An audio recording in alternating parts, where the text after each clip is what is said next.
Assalamualaikum warahmatullahi wabarakatuh. Kembali lagi bersama saya di channel Mawaidah. Dan seperti biasa, di video kali ini saya akan membahas salah satu perusahaan yang akan IPO. Dan bisa dibilang perusahaan yang akan IPO ini merupakan cucu usaha dari PT Merdeka Copper Gold Tbk atau MDKA. Nama perusahaannya adalah PT Merdeka Battery Materials Tbk. Dan nantinya akan listing dengan kode ticker MBMA. Langsung saja kita bahas prospektusnya. Berdasarkan prospektus, MBMA ini berdiri sejak 20 Agustus 2019 dengan nama awal yaitu PT Hamparan Logistik Nusantara. Barulah pada tahun 2022, tepatnya pada bulan Juli, perseroan mengganti namanya menjadi PT Merdeka Battery Material. Lalu untuk kegiatan usahanya sendiri, MBMA ini merupakan perusahaan holding atau perusahaan induk dari beberapa perusahaan yang bergerak di bidang pertambangan nikel dan mineral lainnya. Kemudian ada juga anak usahanya yang bergerak di pengolahan dan kegiatan usaha terkait lainnya. Jadi bisa dikatakan bahwa laba perseroan ini berasal dari hasil keuntungan konsolidasi anak usahanya.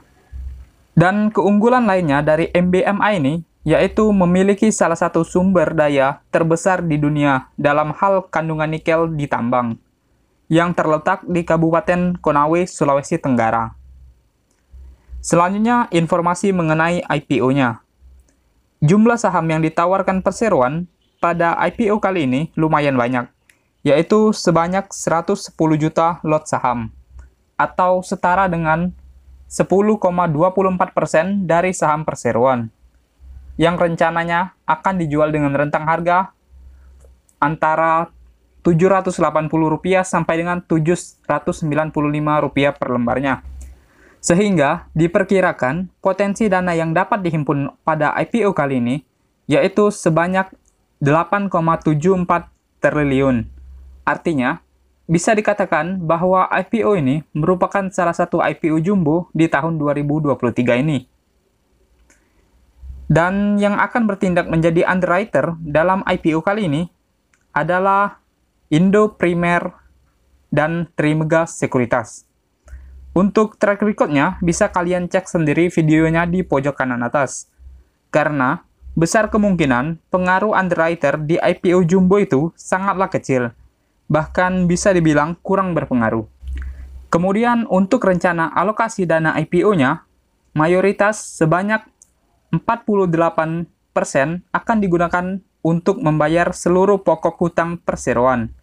Artinya, kurang lebih sebanyak 4 triliun dana IPO-nya akan digunakan untuk pembayaran hutang perseroan. Dan barulah sisanya akan digunakan untuk keperluan perseroan itu sendiri dan juga anak usahanya. Nah, meskipun ada dana IPO yang digunakan untuk pembayaran hutang, jika ada nama besar di dalamnya, biasanya hal ini tidak terlalu dihiraukan para IPO hunter. Lalu untuk laporan posisi keuangan perseroan, ini nggak terlalu saya bahas. Karena perseroan baru benar-benar beroperasi itu dari Maret tahun 2022. Dengan cara mengakuisisi perusahaan lain. Sehingga laporan konsolidasi yang tersedia hanya ada 1 tahun terakhir saja. Dan kalau diperhatikan juga, nampaknya rasio hutang perseroan bisa dibilang masih cukup aman. Lanjut lagi ke pemegang saham dari perseroan. Nah, di sini, kalau kita lihat pemegang saham perseroan, itu terdiri dari beberapa pemegang saham korporasi dan juga individu. Tetapi, yang paling mencolok di sini ada 2, yaitu PT Merdeka Energi Nusantara dan Bapak Garibaldi Thohir. Untuk nama Bapak Garibaldi Thohir, ini mungkin tidak asing lagi bagi kalian. Bahkan, salah satu IPO fenomenal di awal tahun 2022 yang naik lebih dari 2000% hanya dalam beberapa bulan saja, itu adalah salah satu perusahaan milik beliau. Sedangkan untuk PT Merdeka Energi Nusantara, yang merupakan pemegang saham mayoritas perseroan ini, memang kurang diketahui masyarakat luas. Tetapi, kalau kita baca prospektusnya, barulah diketahui bahwa PT Merdeka Energi Nusantara ini merupakan anak usaha dari PT Merdeka Copper Gold Tbk, atau yang biasa dikenal dengan MDKA. Dan seperti yang kita ketahui juga, kalau salah satu pemegang dari MDKA ini adalah PT Saratoga, yang merupakan perusahaan milik Bapak Sandiaga Uno.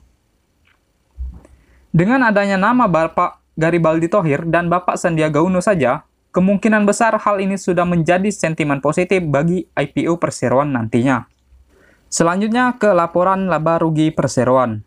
Nah, untuk hal ini juga nggak terlalu saya bahas, karena bisa dibilang perseroan benar-benar beroperasi, yaitu setelah mulai mengakuisisi beberapa perusahaan, yaitu pada Maret 2022. Dan kalau kalian mau melihat kinerja perusahaan di tahun-tahun sebelumnya, kalian bisa cek di prospektus MBMA ini. Tetapi, menurut saya, kinerja anak perusahaan yang telah diakuisisi seharusnya dapat meningkat dari tahun-tahun sebelumnya, dari tahun sebelum diakuisisi. Karena bisnis mereka ini sudah terintegrasi di bawah perusahaan induk, sehingga perusahaan ini seharusnya dapat saling menutupi kelemahannya masing-masing. Selanjutnya ke perhitungan valuasi dari perseroan.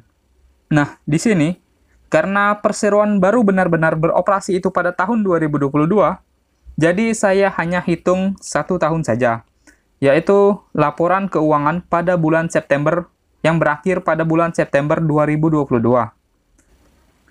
Nah, dikarenakan laporan perseroan ini menggunakan mata uang dolar, maka di sini saya membuatnya 2 versi, yaitu menggunakan versi rupiah dan menggunakan versi aslinya, versi dolar. Nah, menurut kalian sendiri, valuasi dari MBMA ini tergolong murah atau mahal ya jika dilihat berdasarkan rata-rata di industrinya? Silakan kalian jawab di komentar. Saya akan lanjut ke bagian terakhir, yaitu kesimpulan.